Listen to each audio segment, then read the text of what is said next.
Women Up Radio, designed to facilitate women's empowerment, improve your career, develop your talents, incorporate your passions, achieve fulfillment and success.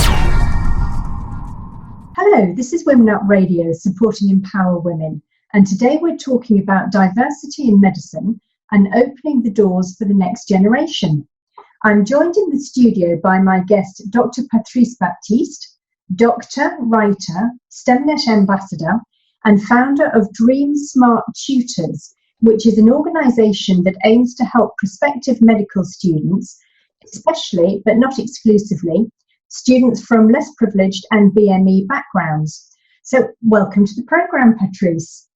Oh, hello. Thank you for having me on your show. So, Patrice, tell me about your career and your experience as a woman entering the field of medicine. So my career, it started a long time ago, really. I always knew I wanted to be a doctor from about the age of 4 years old, really. Yes, I think it was a combination of things, really. I mean, I always liked learning. I really enjoyed learning new things. And the cliche, that everyone says is helping people. I think early on I read about Mary Seacole and Dr. Bernardo, and I think these were some of the key players actually that fueled my passion and desire to become a doctor. So I think I was quite fortunate because I knew quite early on that I wanted to be a doctor, so I could kind of carve out my path and make the choices or the correct choices to get there, whereas some of my friends, they struggled because they didn't really know what degree they wanted to study, what A-levels to choose, whereas I knew, so I feel like I was quite fortunate. So I studied at a comprehensive school, which, again, faced challenges from there. A lot of the comprehensive schools are not really equipped compared to some of the independent schools in terms of supporting students to get into medical school, knowing what information, what support to provide them with. So for me, that was quite difficult. And then also not being directly connected to any doctors. So that again was a challenge in terms of trying to understand more about the career and the challenges that I would face, and then also trying to secure work experience. I mean, a lot of students who are connected to doctors, it's much easier for them to get into a hospital and to get a placement, or to even just understand more about the profession, or even to sit into a clinic, or whether that's private clinic or otherwise. So there were challenges there as well. But I was quite fortunate because my dad worked in a hospital, and so I managed to get some work experience there. Although it wasn't what I wouldn't advise anyone to have the work experience that I did, but it was enough to get me to put on my application to get into medical school. And I did a first aid course. So I did a number of different things that I felt, strengthened my applications. But, I got into UCL. I did okay. We had to do entrance tests. I did okay on those tests as well. And it was the application overall. And that's what I always say to students. It's everything together. So I got into UCL. I did 6 years there. I did 1 year, what they call an intercalated BSc. So that's where you take a year out of your degree program to undertake another degree, essentially in 1 year. And I did that in speech science and communication. And then I graduated, of course, and I went on to work as a foundation doctor. So I did 2 years, 1 year at a local hospital, and then 1 year at Southend Hospital. Then I took a year out. I needed a career break. I think when I speak to older people, whether that's my parents or doctors who are much senior than I am, or at the time they wondered why I was taking a career break, because I just started my career. I've done 2 years, but for me it felt much longer, and looking back, I feel that I wasn't really prepared, even though I'd gone through medical school and I'd done my research and I'd been on the wards and I'd spoken to doctors. It's so different to actually, starting your first day on the wards and starting your first ever real job, which most of us, coming straight out of medical school, that would be our first real kind of full-time role. So for me, I felt that I needed to take some time out because I wasn't sure if I actually made the right decision. I wasn't sure if I actually wanted to carry on and work in the pressured system, which is the NHS, and have to go and above and beyond all day, every day. And as much as I see medicine as a vocation, I can't do my job properly, and I can't fulfill what I wanted to do if I'm not looking after myself, So for me, I felt that I needed to take that time out. So one, think, is this what I really want to do? And then two, just to look after myself. And so I went on a number of kind of careers, events and networking events, and I had a revelation, or like an epiphany, you want to call it, where I just realized, actually, I do want to be a doctor, and I haven't changed. What I realized is the system, it's the NHS that's made me question my decision to become a doctor or to be a doctor. And once I realized that, it made things a lot easier for me. I realized I actually wasn't going to leave medicine. I was going to go back and I was going to finish my training. And then I decided that I was going to choose general practice. So for me, general practice, it allows you to do so many different things. And for me, again, I like variety and I get bored quite easily.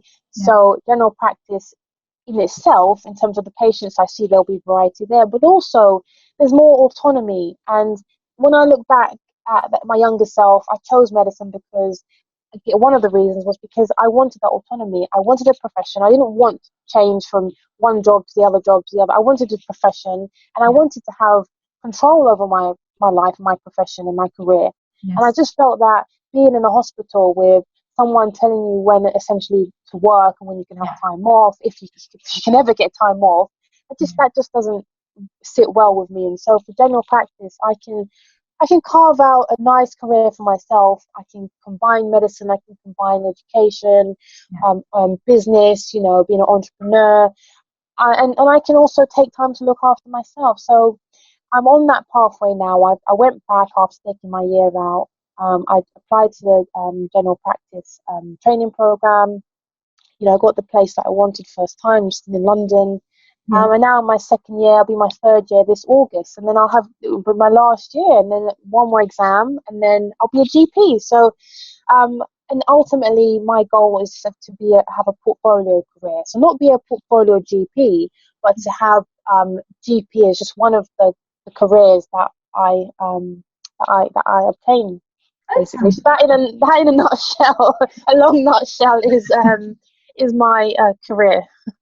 It sounds fascinating. It's a very long training, medicine, I think, and I think there's a lot that you have to do and try and investigate to really decide what you want and what you like about it. It seems very difficult to me, training in medicine, but I think it is. And I think what makes it difficult is that you have to choose what you want to specialize in early on. And I think when I've actually worked with some medical students from the US, and for them it's even earlier. They have to apply to say psychiatry, and then if they don't want to do psychiatry, then they have to go back and then apply and go and do, say, I don't know, cardiology or something. So it seems like that's actually a lot worse. Whereas at least we have, say, the 2 years as foundation doctors, where we work around different specialties, and then we have 2 years to, kind of ponder and decide. Although 2 years, some people argue, is not enough. Hence why people go on to do, say, further training programs like ACCS or core medical training or core surgical training, where they'll have another couple of years or 3 years where they will rotate around different specialties and get more experience before they actually buckle down and decide. And so for women, because obviously I'm interested in how everything impacts on women, what are the main obstacles for women entering medicine?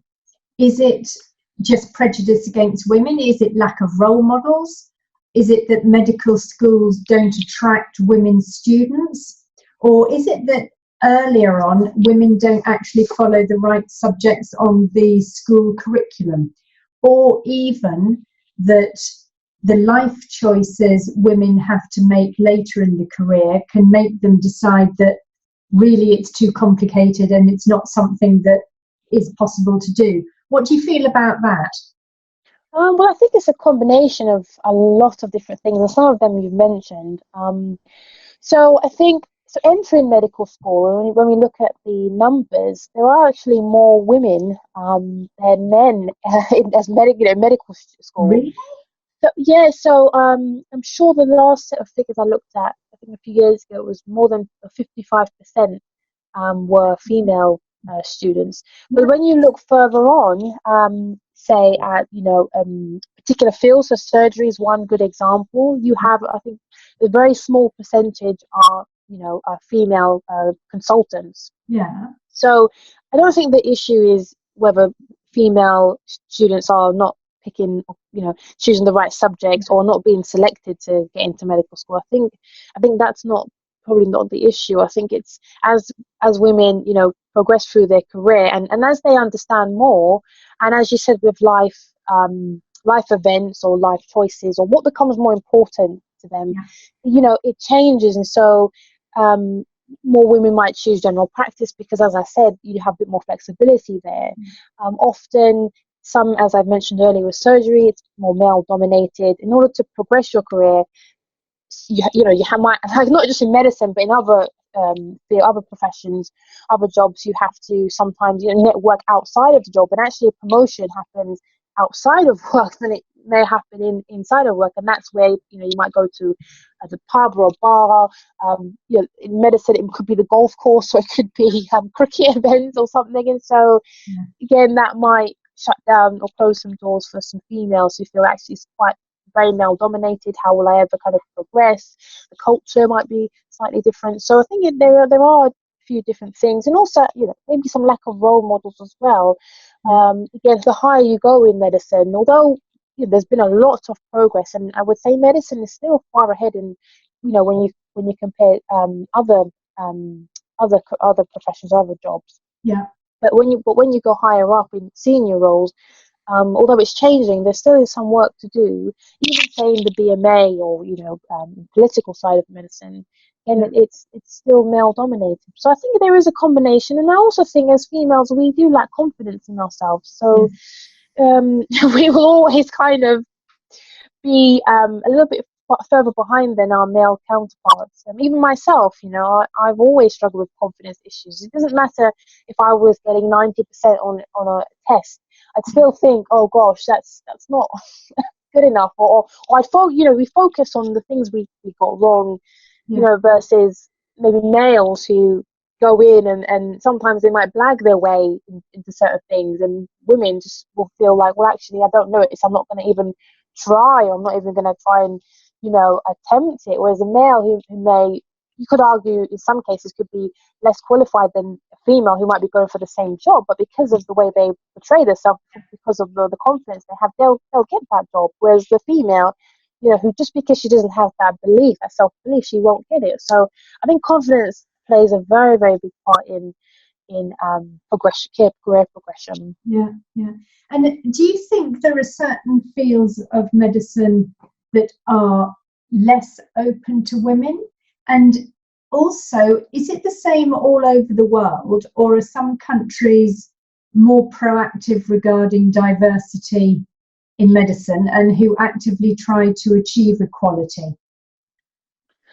So I think surgery in itself, when I analyse things, I think surgery is still very male dominated, and so although I wouldn't say it's not open to women, I think because of all the factors and all the things I've mentioned earlier, I think that causes there to be inevitably just less women in that field, and also because of the hours, as I've mentioned, the antisocial hours, the on-calls, unpredictability of the job, and some women might view that as just not family friendly.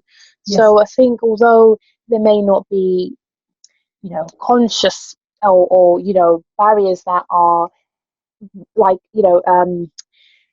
put in place on purpose. I think it just inevitably happens because of a combination of things. So I would say definitely surgery. I think I'm not really sure about other countries, to be honest. I think I can only really comment on the UK system. Yes. A smaller part, I would say, the US, because they're a bit similar, and maybe even Australia as well. I think that there are things are changing, and I would even say that's across the board. And I think that obviously there is still a lot of work to do, and I think that's globally, that's universally. I think we just still have a long way to go, although we are making progress. Yeah. And what about the difference between public and private practice? Is there a big difference in opportunities and potential progress for women between those two? I mean, I know public and private is very different in different countries, but if we talk more about the UK for that one, the NHS or being in a private clinic or something like that, does that make much difference for women's potential, or what they can get? I suppose it depends, really. It does depend. I mean, if you take, say, general practice, a lot of GPs can work privately. And so, as I've said, a lot of women might go and choose general practice. And so, therefore, then they would not really have any barriers, per se, if, in terms of private work. I think there wouldn't be any kind of barriers there. But then, as if we go back and look at, say, the number of consultant posts in a hospital that are filled by females, and then as a consultant, so if you're not a consultant, you can't do private work, essentially. So if we look at then the amount of consultant posts that are filled by females, if there aren't that many, then how many women are then going to be in the private sector? But I think there are definitely a lot of opportunities. I mean, I would say there's probably more opportunities in the private sector and progress than potentially in the public sector. So I think it just depends on the route you go down, and obviously networking who you meet and how far you want to go. And I think that with medicine, which I'm quite fortunate actually that I chose medicine, because there are so many opportunities. You just have to look around, you just have to speak to the right people, you just have to do your research. And I think if you want to create something for yourself, or say if you wanted to go into the private sector, I really don't think there should be anything stopping you, whether you're a male or a female. I know, but when I look back of when I used to go to doctors for various reasons, if I think of all of the specialists I've seen, because I've got a blood condition, so I had to see specialists, they were all men. There wasn't a woman among them. And even when I had my kids, I went privately for one and NHS for the other. They were both men. And in fact, the only female consultant I remember was my daughter had a health problem, so she went to Alderhay, the children's hospital up in Liverpool, and she had a woman specialist who was absolutely lovely. But I don't know whether that's because women tend to help children more than men do, or whether that was completely coincidence, because at the time I didn't think about it. And this is going back between 25 and 30 years ago. So, this is a long time ago. So I fully believe things might have changed a lot since then. But I think they have, but I think that you're right. I think that even now there probably still are a lot more male consultants, male specialists. Although I don't think it's. I think we've moved, as I said, forward, but there is still a disparity. So I think if you were to go and see a hematologist, the chances are you probably would see a male consultant. But in my job and in meeting loads of different specialists, I don't really think about the male to female ratio. Because I do see a lot of females as well, and although they're not consultants, they might be registrars, and it just takes a while, doesn't it, to get that consultant post. But from my experience, and speaking personally, I don't think being a female has really hindered my progress. Or if I really wanted to be a consultant, I'm sure I would get there. Of course, I probably face a few things along the way, as with any kind of career. But I think that if you wanted to do it, you could definitely do it. It wouldn't be easy, but you could. The And I think opportunities are there. Yeah. yeah, and I think also, as I said, people do change. And for me, when I was applying to medical school, and when I was 18 and I was my first year, I didn't think about having children. I didn't have a boyfriend. My focus was to become a doctor and to just do everything I could to stay in medical school and ensure that I passed and I was doing very well. I didn't think about getting married and having children. I actually didn't want children, and now, 10 years later, I'm getting married. And I'm thinking about having children, and so I've chosen general practice. I was always one of those students who, was like, "Oh, I'm not going to be a GP. I want to be a specialist." Yes. And things change, and so you have to think about what's important to you. I mean, I've lost people that have been important in my life, and for me, I realize how precious and how short life is, and so. For me, I don't really want to be sitting in exams when I'm 40, and even when I do become a consultant, I can't get a consultant post, or I have to get a consultant post thousands of miles away or something. For me, I would, I'll be a GP when I'm about 30. I can take a break. I can work part time. I can go into education. I can do further research. I can go back to university. I can have children. I can enjoy my life. Yeah, it gives you a chance. Yeah. Yeah, exactly. So I think things just change, and it depends. I mean, if I was 10, from 18 to 10 years later, and if I still didn't want children, then I probably would, think about doing something more academic or staying in the hospital. Or what I choose would be so different.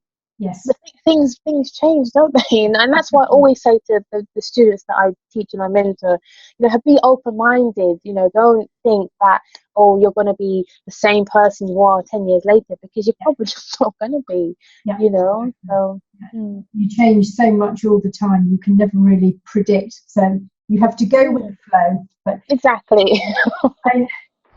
You are listening to Anna Letitia Cook at Women Up Radio.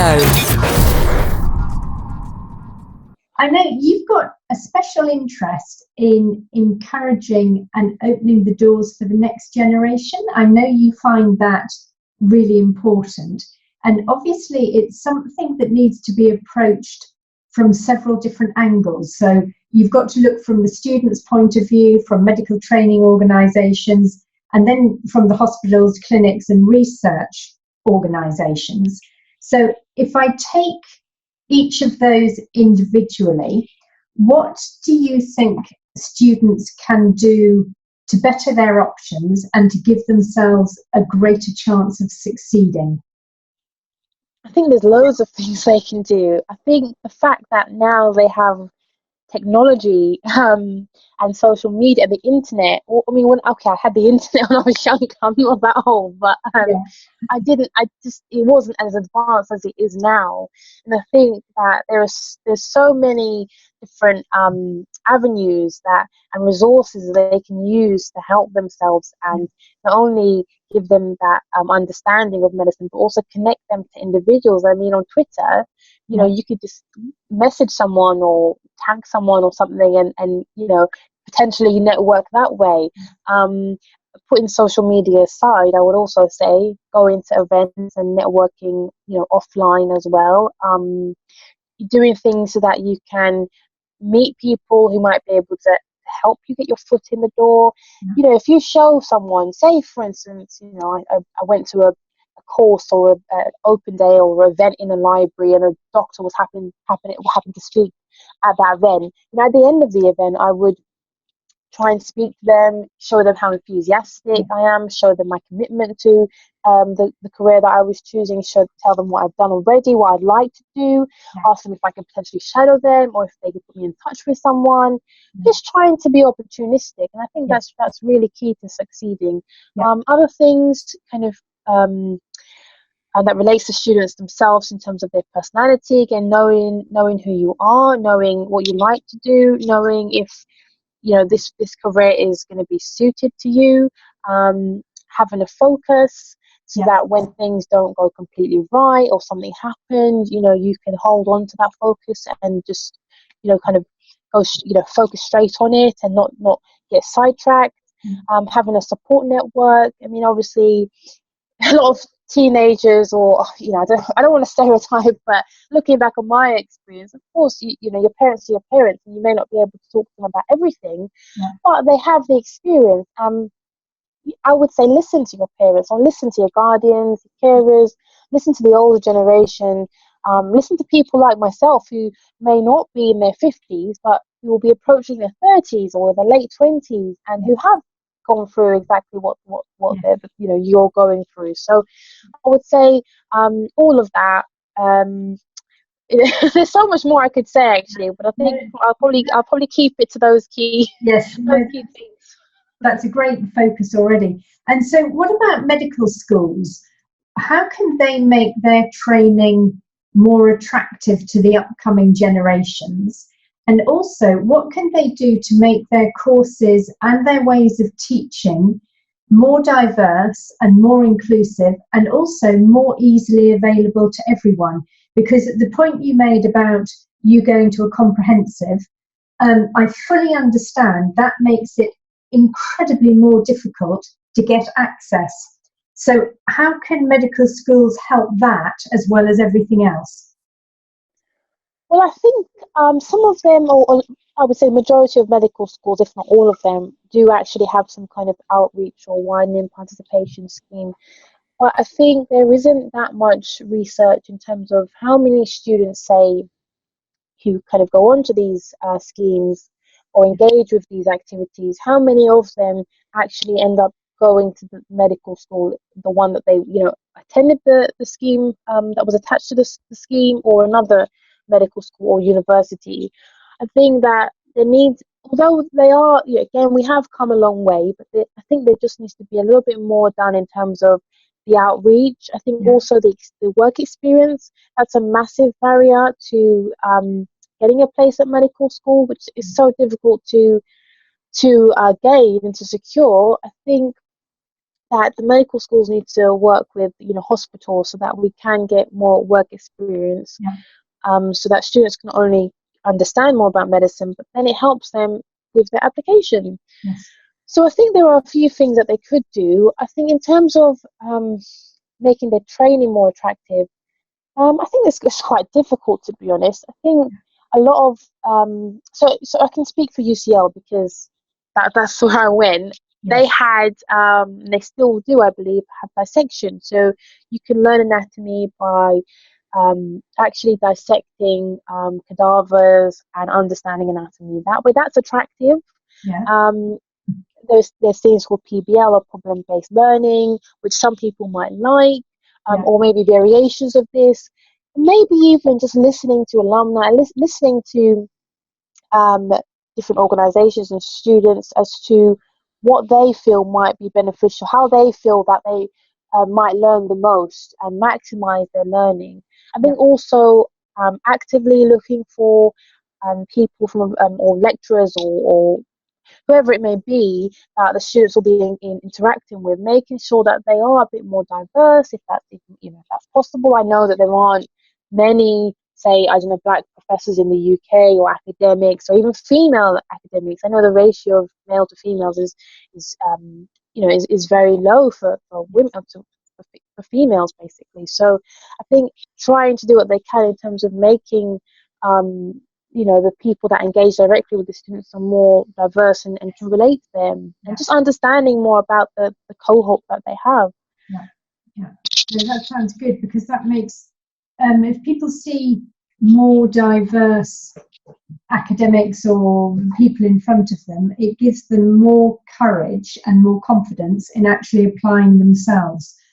So what about if we come to hospitals and clinics and research organisations, how can they widen their view, and how can they show their support and open-minded consideration for all applicants based on their skills and motivation and merit?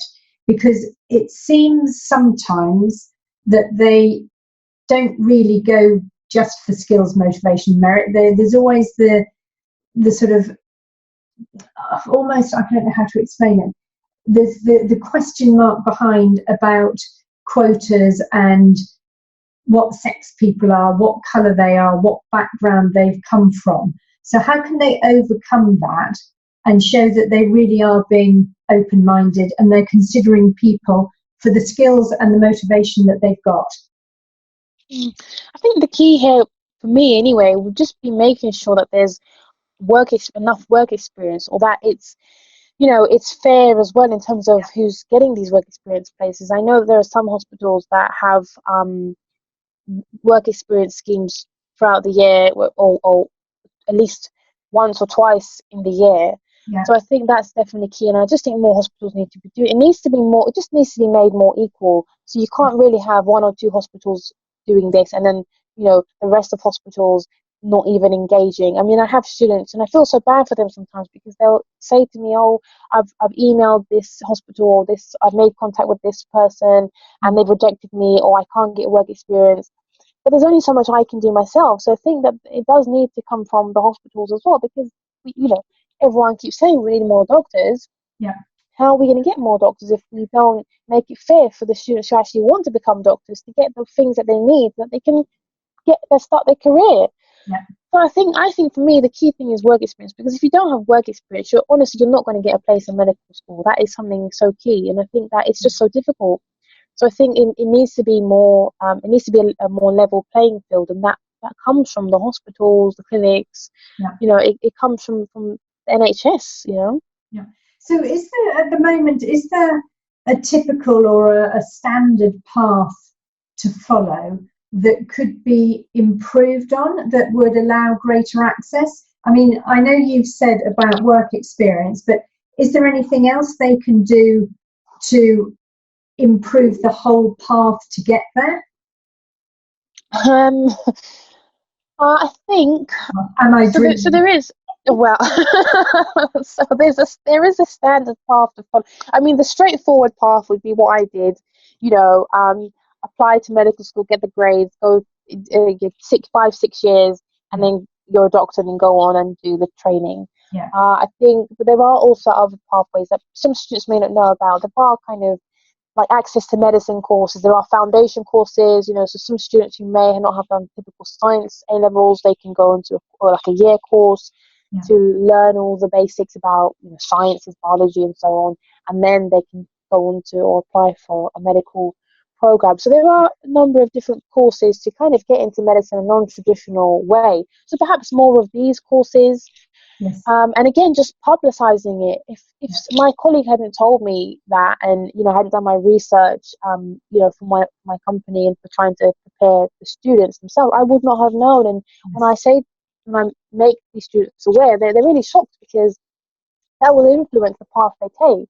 So I think just making more of these programs available, and similar initiatives, and then making students more aware of it and publicizing it more. I think that's really important.